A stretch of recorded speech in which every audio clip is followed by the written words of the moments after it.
యుగాలు జరిగిపోతున్నా నేటికి మానవ జీవనానికి ఆదర్శం రామాయణం. ఎవరు అంగీకరించినా అంగీకరించకపోయినా వివాహ ధర్మాన్ని ఆచరించే ఎవరికైనా ఆ రాముడు ఆదర్శనీయుడే.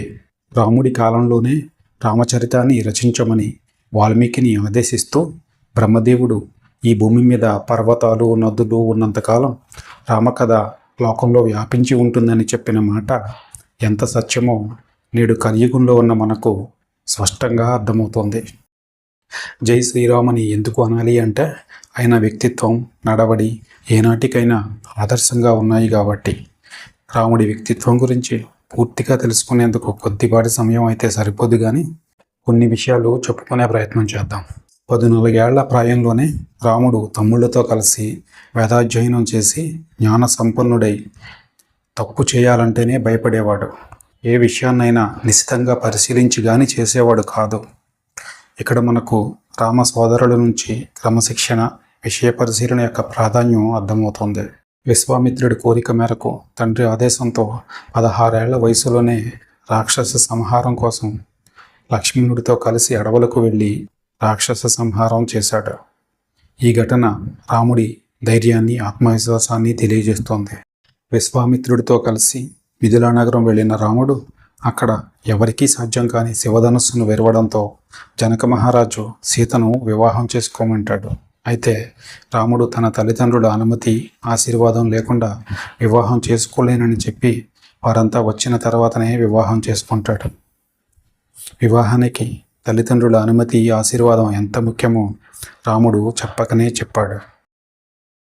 వివాహం తరువాత తన పరివారంతో కలిసి అయోధ్యకు వెళుతుంటే మార్గంలో పరశురాముడు అడ్డుకుంటే అతన్ని సంహరించే సామర్థ్యం ఉన్నా కూడా అతడు బ్రాహ్మణుడని, గురువైన విశ్వామిత్రుడికి బంధువని ప్రాణం తీయకుండా విడిచిపెడతాడు. విపత్కర పరిస్థితుల్లో కూడా వివేకంగా ఉండడం అవసరమని రాముడి చర్య చెబుతుంది. శ్రీరామ పట్టాభిషేకానికి అడుగు దూరంలో ఉండగా రాజ్యాభిషేకం కాదు కదా, కనీసం అక్కడ ఉండే అవకాశం కూడా లేకుండా వనవాసం చేయాల్సి వచ్చినప్పుడు రాముడి ముఖంలో ఎటువంటి మార్పు లేదు, ప్రశాంతత చెక్కు చెదరలేదు. అంటే రాముడి మనోనిబ్బరం, ఇంద్రియ నిగ్రహం ఎంత గొప్పగా ఉన్నాయో అర్థమవుతుంది. రాముడు లక్ష్మణుడితో ఒక్క ధర్మం వల్లనే ధర్మార్థ కామాలనే 3 పురుషార్థాలు లభిస్తాయి. అది ఎలాగంటే ఒక్క భార్యతోనే అనుకూలత, ప్రేమపాత్రురాలుగా ఉండడం, సుపుత్రులను ఇవ్వడం వంటి 3 గుణాలున్నాయో అలాగే ధర్మం ధర్మార్థ కామ ఫలాలను 3ంటినీ ఇస్తుంది. కాబట్టి మానవుడు ధర్మాన్ని ఆచరించాలి అంటాడు. యుద్ధ సమయంలో విభీషణుడు వచ్చి రాముడిని శరణు కోరడంతో రాముడు అంగీకరించి ఇక ఈ లంకారాజ్యానికి నీవే రాజువు అంటాడు. దాంతో అంగదుడు, రామ, ఇప్పుడు రావణుడు వచ్చి శరణు కోరితే ఏమి చేస్తావు అని అడుగుతాడు. దానికి రాముడు, అదే జరిగితే రావణుడికి నా అయోధ్య రాజ్యాన్ని ఇస్తాను, లంకకు మాత్రం రాజు విభీషణుడే అంటాడు. ఇచ్చిన మాట మీద నిలబడడం ఎంత ముఖ్యమో ఈ రాముడి మాట చెబుతోంది.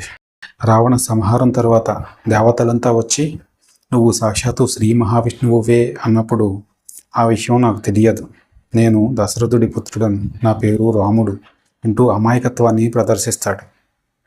ఎంత ఎదిగినా ఒదిగి ఉండాలన్న సత్యాన్ని రాముడు అమాయకత్వం చాటున చెప్పాడు. నేటి సమాజంలో చిన్న చిన్న కష్టాలకే తట్టుకోలేక తీవ్ర నిర్ణయాలు తీసుకుంటున్నారు. దానికి కారణం ఉత్తమ ఆదర్శాలు, ఆధ్యాత్మిక విలువలు లేకపోవడమే. లోకంలో కష్టాలు రాని మనిషి ఉంటాడా? వాటిని సహించే శక్తిని పెంపొందించుకోవాలి. దానికి రాముడి కథ జగత్తుకంతటికీ ఆదర్శమవుతుంది. జై శ్రీరామ్.